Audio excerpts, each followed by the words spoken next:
Ошондой эле пайгамбар саллаллаху алейхи вассалам аялдарын эркелетип, Айша небизи Аиш Gede Humayra dep mınday bir erkeletçile. Misal üçün kebir erkekler telefonlarını karasan ayalları misal üçün mınday bir jamanrat kunik dep algan je bolbosam palança tükünçö men ömürümü jegiştep jaman söz menен жазып алып катын деп эле койгондору бар да. Анан жөн эле мастурат деп же болбосо менин жаным деп балдардын апасы деп айтор жакшы нерсе менен жазып эркелетсеңиз бул дагы сүннөт болуп эсептелет. Демек жубайлар эркелет ошолорго бир жакшы аттарды коюп ошентип чыгара турган болсо урматтуу бир тууганым мына ушул эң жакшы берекелердин катарына koşulat. Ошондой эле пайгамбар алейхиссалам кеде конокко барганда аялдар менен чогуу барат эле. Бир сахаба тамак бышырып geldi koşnası çorpa pişirip anan gelip үйгө келип тамак ичип кеттиң дегенде булчу деп Айша небизи көрсөтөт. Анан жок сиз эле дегенде анда жок барбайм дейт. Анан тигил адам gelip тамак ичип кеттиңиз дегенде булчу деп Айша небизи көрсөткөндө жок дегенде өзүңүз дегенде жок барбайм дейт. Ошентип 3 жолу айткандан тигинси болду Айша небиз менен дагы дегенде макул эми барабыз деп Айша небиз менен чогуу конокко барып тамак жеп келишкен урматтуу бир тууганым.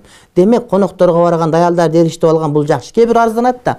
Мен күйөөм менен эч убакта кафеге барган эмесмин. 10 жылдан бери такы ээрчишкен эмеспиз деп жок. Ээрчиш керек. Кээ бир күндүр атайын ресторанга кафеге адал тамак жеп, ошол жерде эс алып келген. Албетте бул жакшы жого урматтуу аракет кылыш керек. Анан аял үйдө жеш керек, көчөдө жешим керек, аны жетелебеш керек деп жапайы болуп кеткендер бар. Бул пайгамбардын сүннөтүнө каршы келген оокат урматтуу бир тууганым.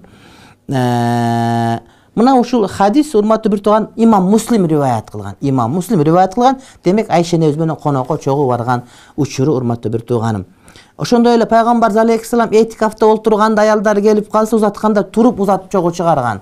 Аялдарга джентльмен болуш керек деген сөз. Джентльмендик мына динден башталган. Кээ бир аялдар келсе козголбойт, пайгамбарыбызга аялдар зиярат кылып келгенде узатып көчөгө чейин чыгып апарган. Этикафта мечитте отурган. Анан Сафия небиз келгенде этикафтан чыгып ошол үйгө чейин жеткирип койгон аракет кылып көчөгө ээрчип чыккандыгын уксак, демек пайгамбарыбыз аялдарга кызмат кылгандыгын сөзсүз түрдө бир тууганым биз билип көрүп турабыз. Пайгамбар алейхиссалам жөнүндө урматтуу бир тууганым аялдар дурбагыла деп айткан. Аялдар дурбаш керек. Аялдар дурган урматтуу бир тууганым бул шариатка туура келбеген маселе. Аялдарды пас адамдар урат. Билесизби?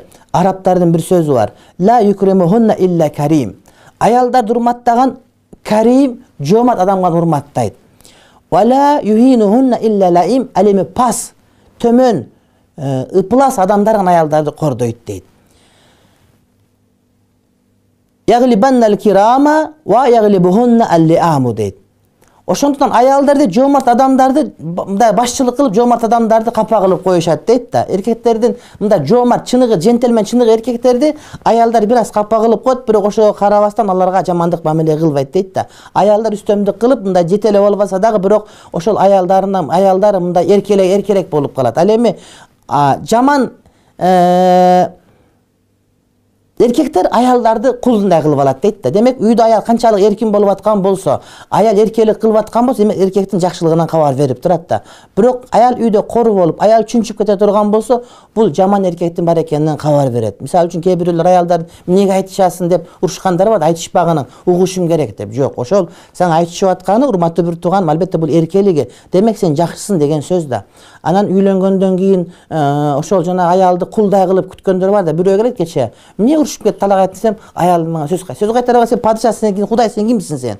Төшөккө жатканда жылаңач жатасыңар, бир тең эле болосуңар, бир эле, ага кыжалат болбойсуң, окшош эле, тыйын тапканда бирдей эле, бала төрөгөндө бирдей эле төрөйсүңөр, экөөңөр чогулуп атып туруп туйсуңар. Анан тарбиялага келгенде, башкага келгенде эле мага каяша сүйлөбөсүн, өзүн пайгамбар сезип алган бирөөлөр урматтуу бир тууганым, аялдар пайгамбарга деле аялдары сөз сүйлөгөн. Ошондуктан бул ошол үйдөгү эркектин джентльмен экендиги, чыныгы мырза экендиги ушул аялдардын үйдөгү эркелигинен урматтуу бир тууганым кабар берип турат. Демек урматтуу бир тууганым, мына ушул маселеге аракет кылышыбыз керек. Пайгамбарыбыз айткан, аялдарга жакшылык кылгыла, жакшы карагыла. Аялдар кабыргадан кыйшык жаралган. Аларды түздөн десең сындырып аласың. Ошондуктан кыйшык боюнча аларга мамиле кылып, алар менен чогуу жашай бер деген. Демек алар доңдой берем, башка кылып берем. Сен өзүңдө ой жүгүртүп, сен өзүңдө тарбияга салып алам дегенден алыс болушуң керек. Аял кандай дал ошондой мамиле кылып, дал ошондой жашаганга аракет кылыш керек. Ошондой эле аялдар эркектер менен мамиле кылганда эркектерди аялдардай кылып кыйшайтып алам деп аракет кылбаш керек. Эркекти кандай болсо дал ошондой кабыл алып, ошондой жашаганга аракет кылганда урматтуу бир тууганым, үй бүлөдө иншалла бакыт орнойт урматтуу бир тууганым.